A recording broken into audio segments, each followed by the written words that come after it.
Good morning, and welcome to the Universalist Church, in which love is the spirit. We are glad you are here in the sanctuary, or anywhere in the world, especially those visiting or returning after a time away. I am Lisa Smith-Horn, one of your representatives on our Board of Trustees. If you are a visitor, we hope you'll talk with our welcome team or visit our webpage, www.westhartforduu.org, to learn more about us. Our guest book or online contact page will help you get onto our electronic mailing list. Our electronic communications are the best way for us to stay connected. We look forward to helping you become a part of the Universalist Church. We are still dealing with the pandemic, and spikes are happening again due to holiday gatherings and group contacts. Since most people have been vaccinated, the risk of severe illness is still considered low. However, if you are unvaccinated or would prefer a mask, Our ushers have some that we're happy to share with anyone wanting or needing one to be protected. And we have an important announcement to be shared today. So, following service, make sure you wind your way downstairs to Fisk Hall, because we are having two exciting things. Some people aren't going to think the first one that I mentioned is exciting, but it is in terms of future. So we will have our budget meeting, but we will also be celebrating Diane, Reverend Diane, and the welcoming back of Reverend Adam. So will you two please stand? Stand up. She hates standing.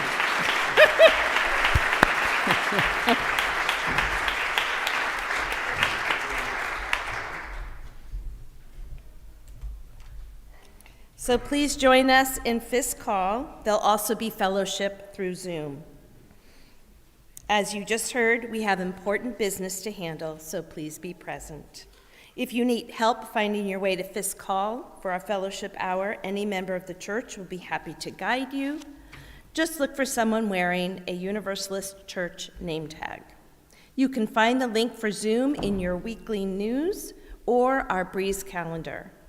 If you aren't getting the weekly news, please sign up for it on our website. And now I invite you to take a moment to make your mobile phone silent, turn off your email, put away your keyboards, and settle in for worship.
Well, welcome to everyone here and all of you in cyberspace. As we light our chalice here in the sanctuary, please join us with your home chalice or your home candle. And as we light our chalice this Sunday, we light it in celebration of a new beginning.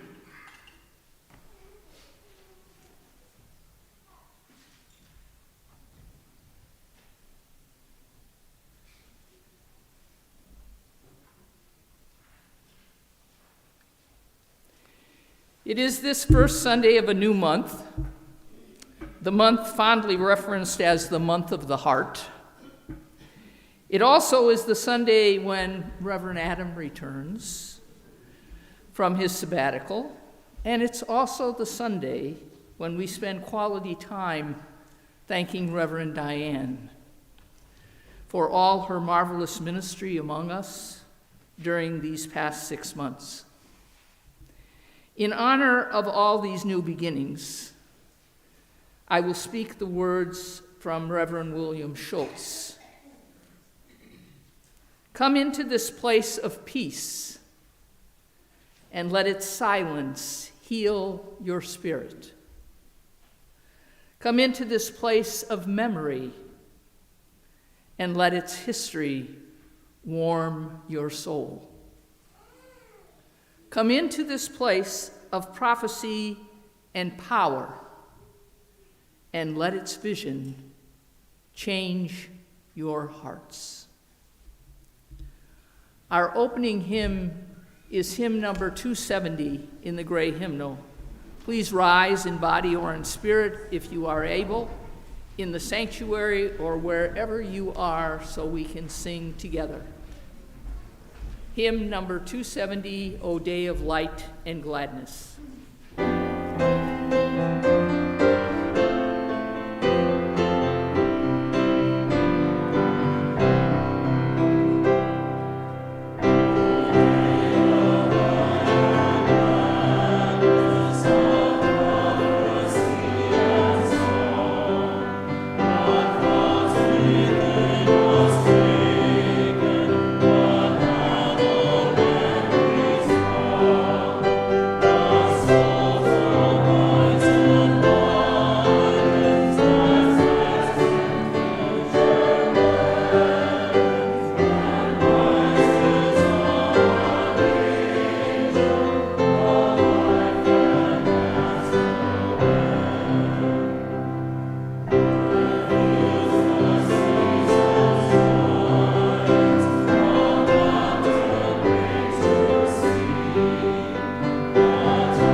Words of our affirmation, our covenant, as printed in the order of service. Love is the spirit of this church, and service is its law. This is our great covenant, to dwell together in peace, to seek the truth in love, and to help one another. Please be seated.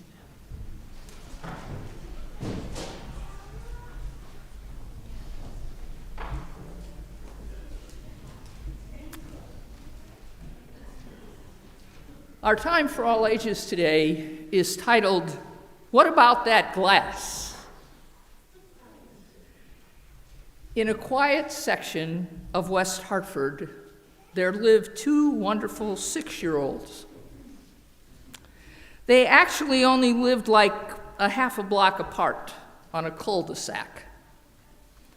Tobias lived on the right side of the street in a 2-story house with a lovely front yard.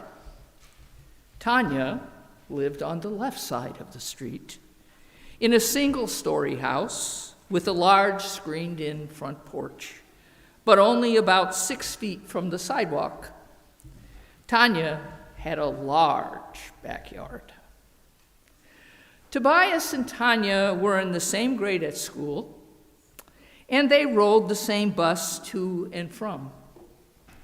They sometimes played soccer in Tanya's backyard, or used their quiet neighborhood street in the winter season after a snow for what they dubbed snow hockey.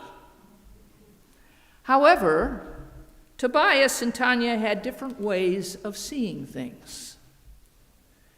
As things toward the end of winter, around the last days of February into March approached, Tobias would look up and see the Canadian geese returning in their formation. He'd say, "Oh, here come the geese. The pond at the park will be filled with poop. And when I walk my dog, I'll have to watch where we walk." Tanya would look up and see the same geese, and her response would be, "Oh, I can't wait to see how many new goslings will grace the pond this spring. Last year, we almost had 5 new families of 6 each. Those goslings are always so cute to watch, and as they learn how to swim." Another way of viewing things through their eyes is how they approach preparing for their summer lemonade and pretzel stand that they opened the first weekend of May.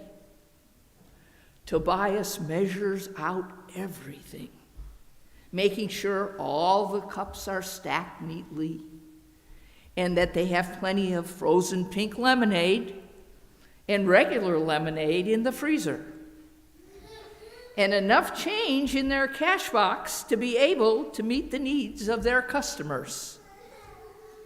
Tanya, however, is concerned about the way their setup looks. Are there pretty flowers on the table? Is there enough shade where they place their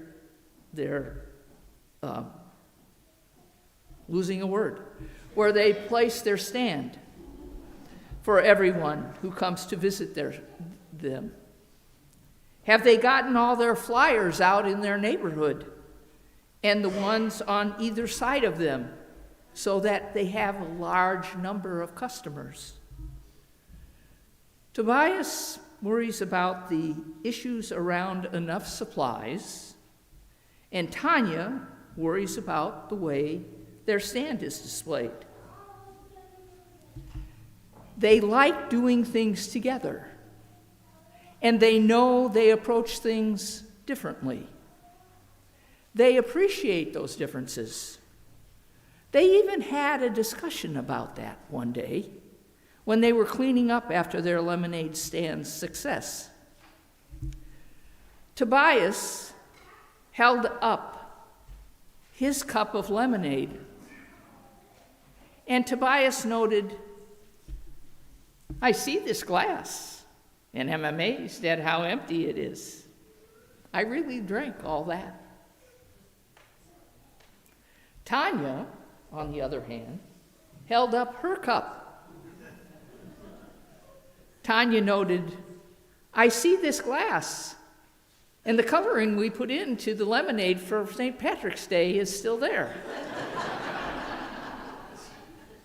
And I'm excited at how full it still is. I still have so much more to enjoy in my glass." They laughed, as you did, when you saw those 2 glasses. After all, they looked exactly alike, except for the color. They talked about how they certainly can be seen very differently, and how that explains some of the differences they experience when Tanya and Tobias are together, working on a project or studying or playing snow hockey. Tobias and Tanya decided, as they were giggling, that yes, they did many things each day, some together, some apart. Some looked alike, some looked very different, yet they both enjoyed doing stuff with one another. They liked the balance they found, even if their way of viewing what they were engaged with was different. They concluded that since they really liked one another, really cared for one another, that recognizing balance and half full and half empty glasses was fine and A-okay. And that is our story for today. Let's sing the children out with "We Will Keep a Place for You." The words are in your order of worship.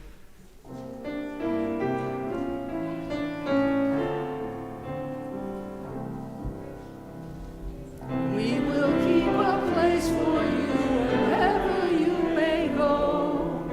We'll sustain the home of faith and love you've come to know. Go in peace, bring open hearts again. We will keep a place for you till you return.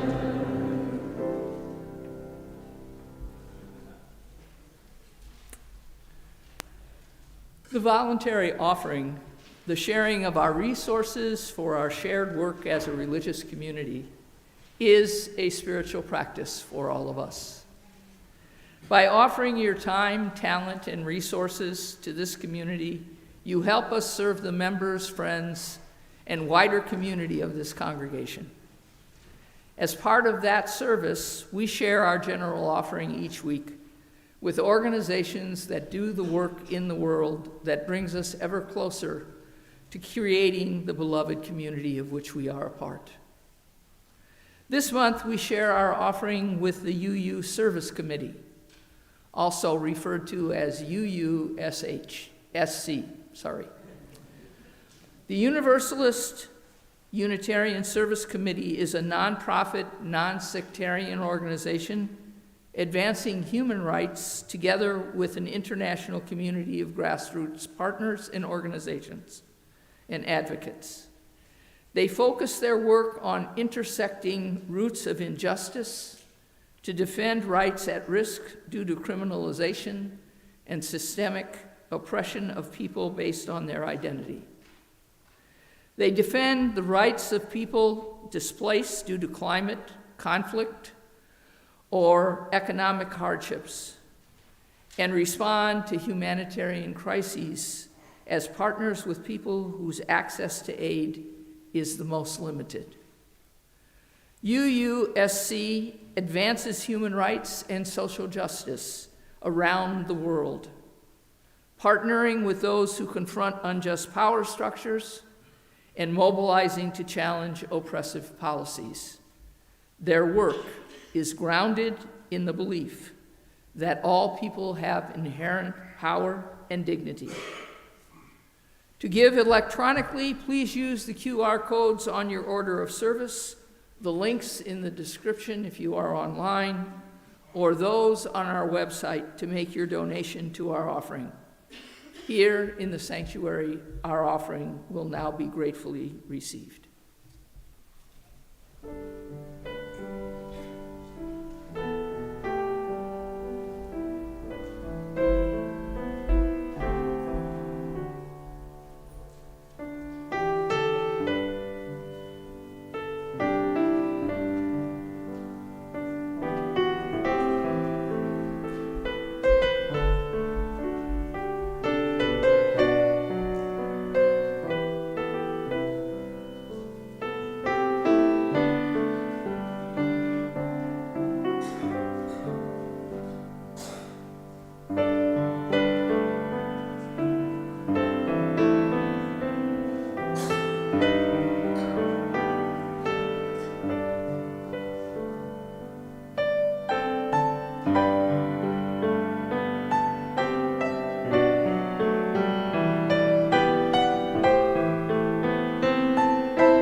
I gratefully receive these treasures that you've shared with this community and our wider community.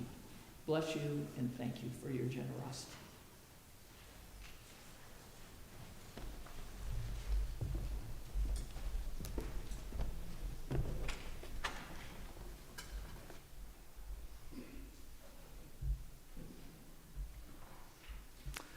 Please rise in body and spirit if you are able, and let us say together number 557, A Common Destiny. The pulpit side, which is this side, will read the italics, and the lectern side will read the Roman type.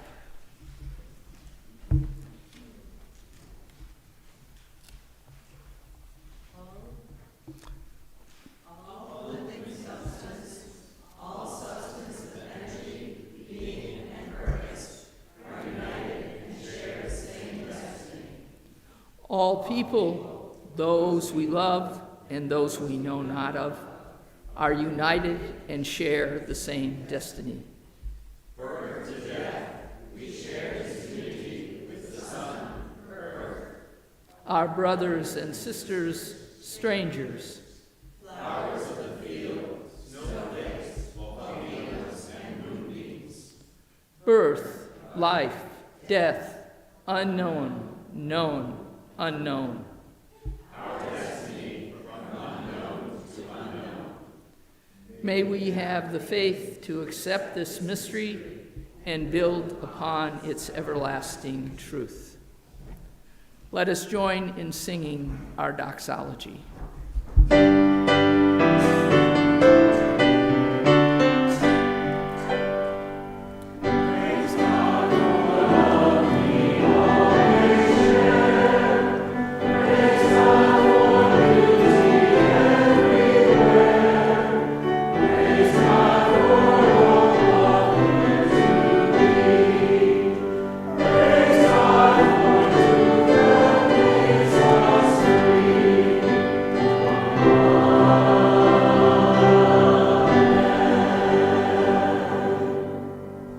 Please be seated.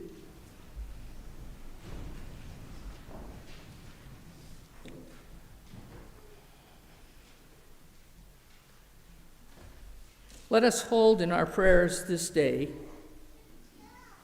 and our hearts of compassion Nora S., who is beginning her rehabilitation at Jerome Home, and ask that you give her a call or send her a card to support her efforts. It looks like Nora will be there for a substantial amount of time, so I wanted you to know that. Judy B. asks for continued prayers for her recovery from her recent illness.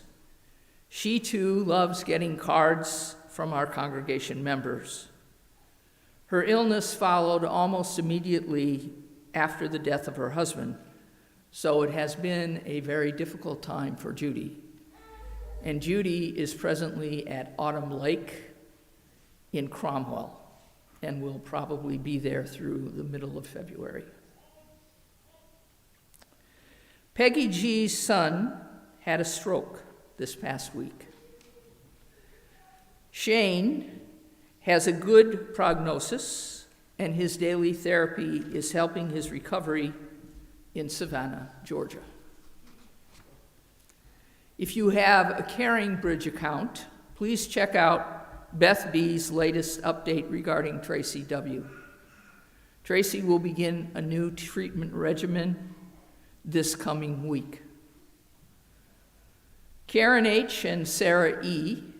asked that we remember the anniversary of the death of their mom, Martha Bubby Wagman H.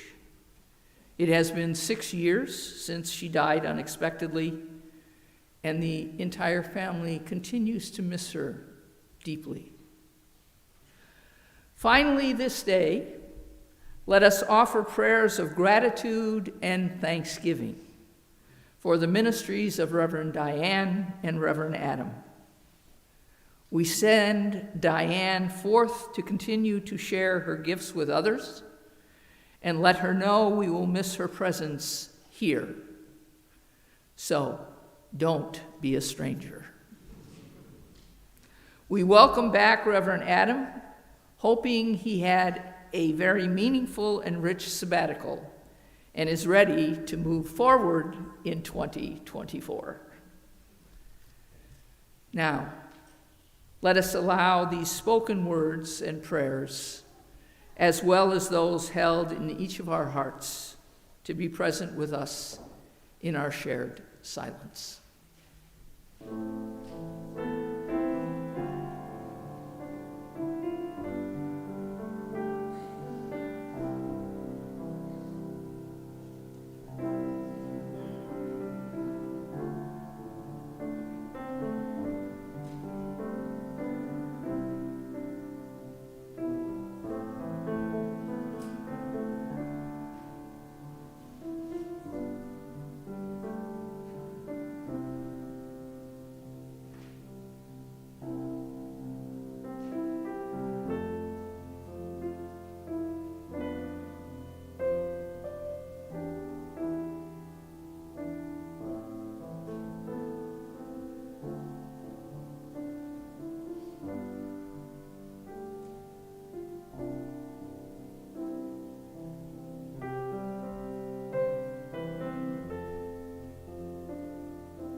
And now let us sing, Spirit of Life.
Our first reading is from Becoming Wise by Christi Tippett.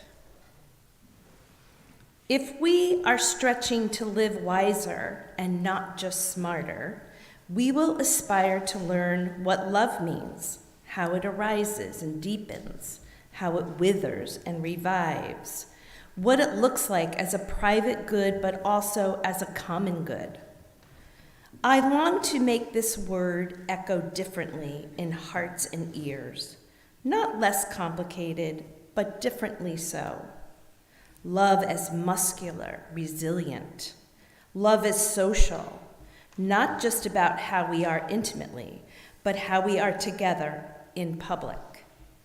I want to aspire to a carnal, practical love, eros become civic, not sexual, and yet passionate, full-bodied, because it is the best of which we are capable.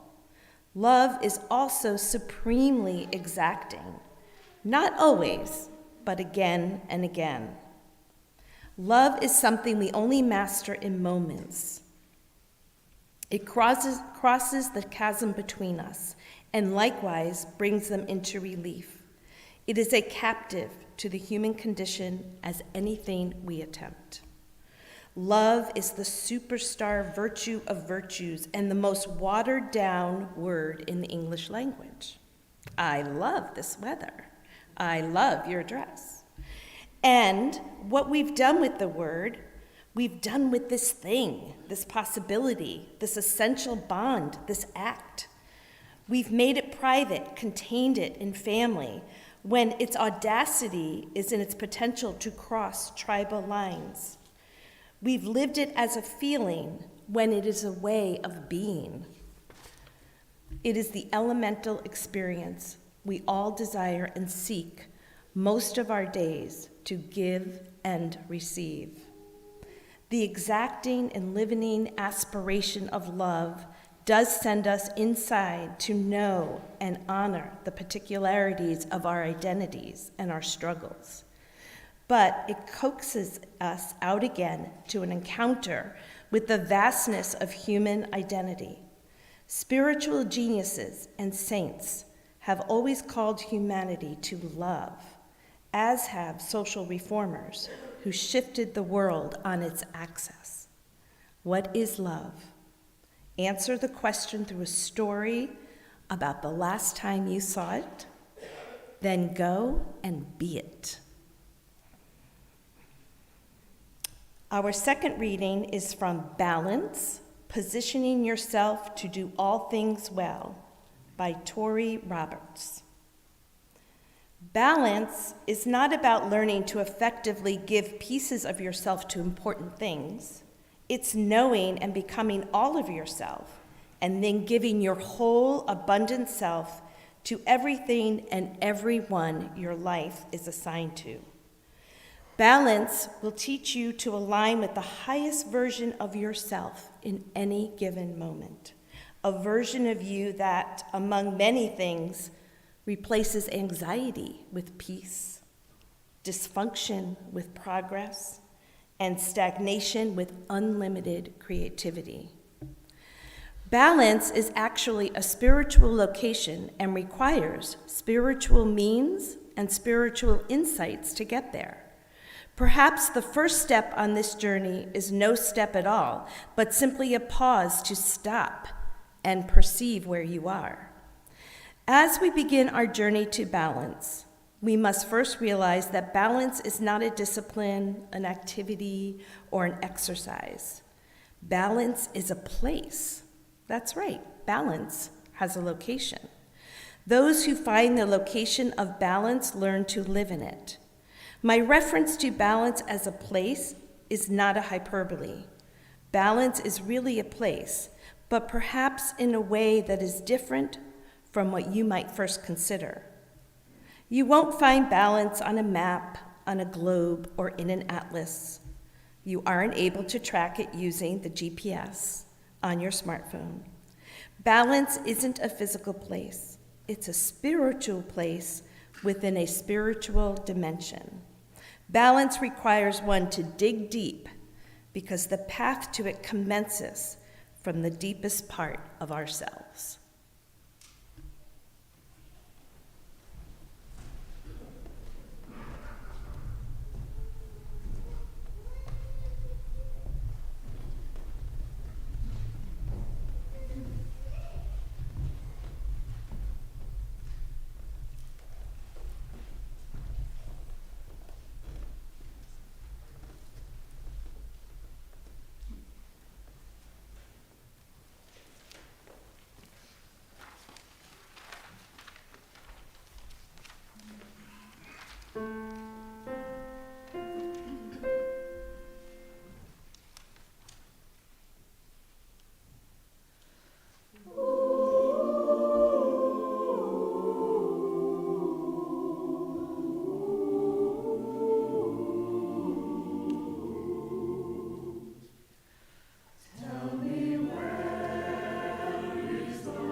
This day is filled with containers.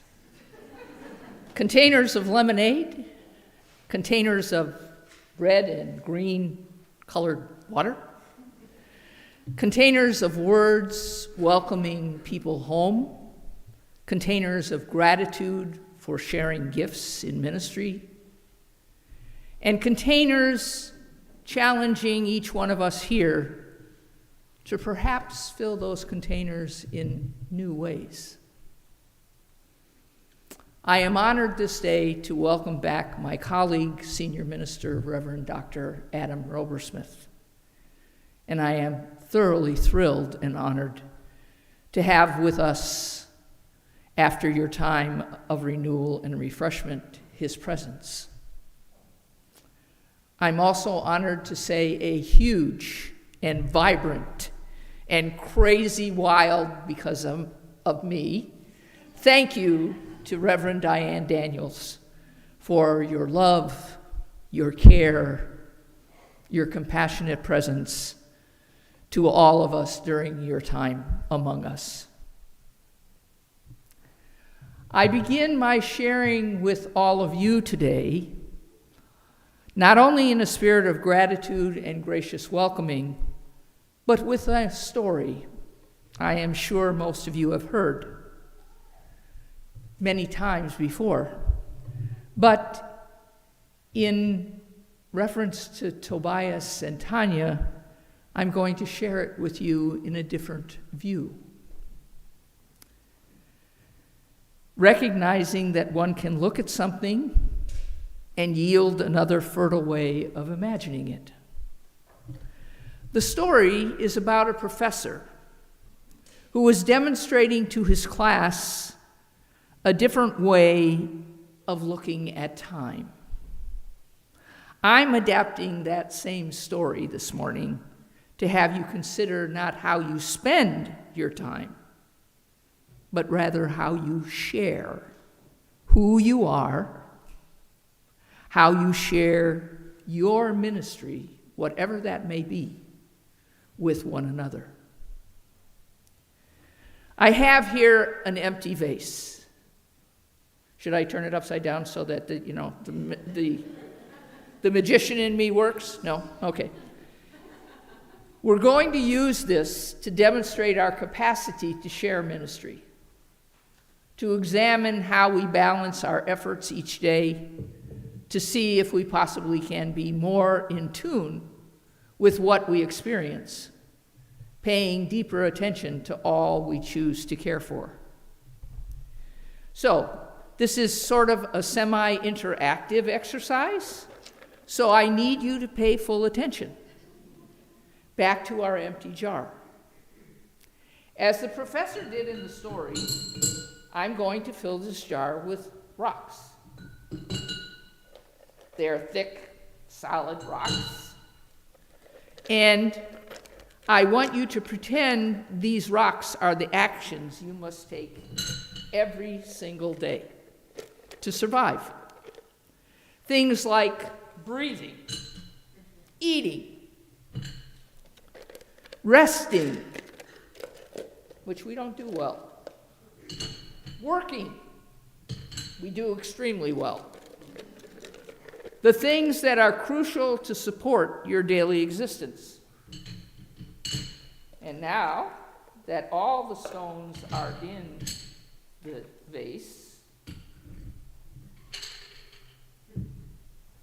I have some questions for you.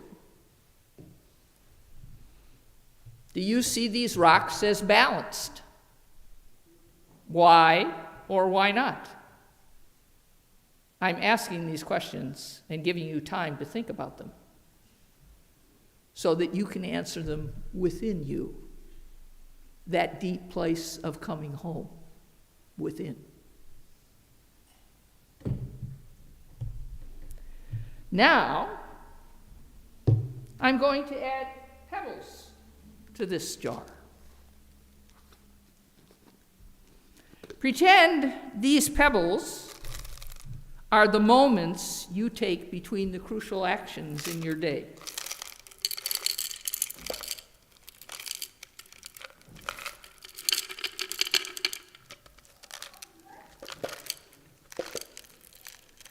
that you add moments of questioning, moments of celebration,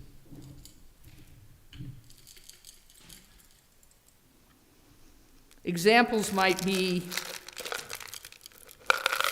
walking around the block after you get home from school or work, or the run to the grocery store, or going up and down the stairs inside your house to get something, to put your laundry in the laundry room, to clean the bathroom up on the third floor, whatever. But acknowledging what a grace it is to be able to do that, to go up and down stairs, to walk, whatever. Recognizing the simple wonder and grace of being able to walk. You could do the same with just having a lovely conversation over a donut. That's another example. Having a lovely conversation over a donut with some coffee. Or while riding an escalator or an elevator in the place where you work. The pebbles represent the moments of awareness that call us deeper. And as the song from our choir noted, the moments through the air, there's a calling. There's a voice I can hear that will lead me home. Now that as many of the pebbles that'll go into this jar are there, here are my questions for this level of awareness. Are these mixed rocks and pebbles balanced? What would make that possible? What could you pay attention to in your life to help that become so?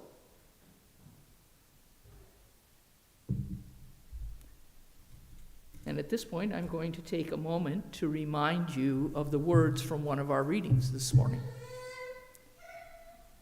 Balance isn't a physical place.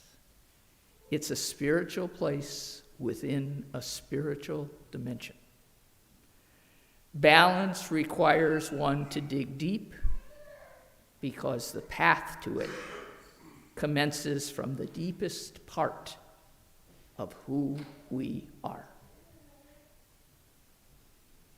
Now, our next step in this lovely jar, besides dropping pebbles all over the floor,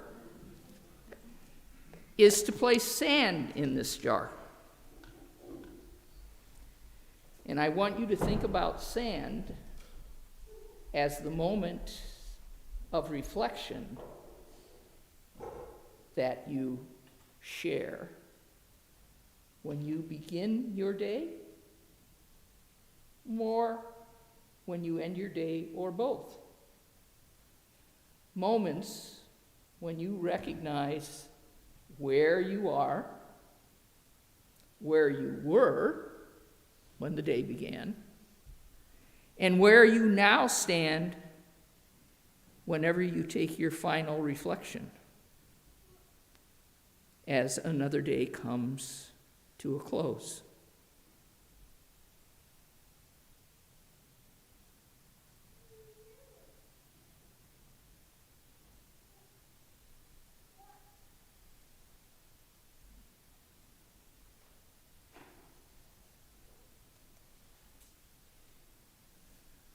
And so, our next question is, how does the sand represent the bonding that can happen in between the rocks and the pebbles, and the moments where you and who you are play a significant role? What part of yourself have you given in a day? What part of yourself have others received in that same day? How are you balancing that giving and receiving? How are you realizing loving in the midst of it all?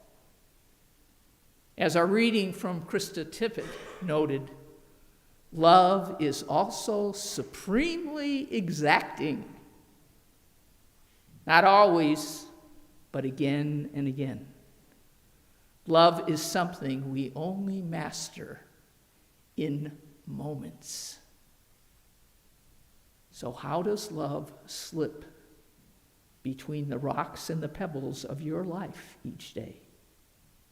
How do you make room for it? And finally this morning, I will pour water into my jar.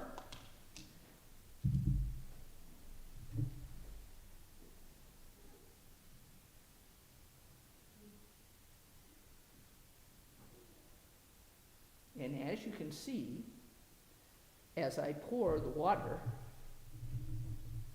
it moves in between the sand and the rocks and the pebbles. This represents all the ups and downs, the half full and the half empty. The times we each experience that in all we do. Every one of us in this room today, in this sanctuary, has had times when we are elated and so happy we can't even begin to explain the happiness. Our tears just flow and we can't explain where they're coming from. But also, each one of us has had times when we are so sad we can't put that into words either. It's just an empty and bleak time for us. But as you can see from the water seeping down into the bottom of the jar, it will sit here. I could have it sit here for another hour, and the absorption would happen, and everything would get soaked into the rocks and the pebbles and the sand. And it would get even more balanced than it was right now. So today, we acknowledge it is a day of balancing, welcoming home, and letting go. This is a balancing moment, an act of our congregation where we recognize the rocks, the pebbles, the sand, and the water, and know all those elements make up the jar of ministry. It is a time to recognize that in all we are, say, do, and continually become, we are called to balance our efforts through and with love as our focus. We as a community are called to keep trying to build that beloved community.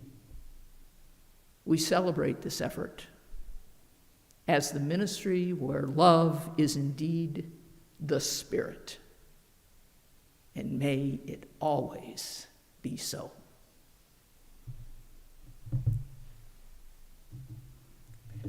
Please join me now in singing our closing hymn, hymn number 128, For All That Is Our Life, in the gray hymnal.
us now speak our unison benediction together. Engage with the world in peace. Have courage. Hold on to what is good. Return to no person evil for evil. Strengthen the faint-hearted. Support the weak. Help the suffering. And honor all beings. Please remain for our postlude.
Don't forget, downstairs is the party.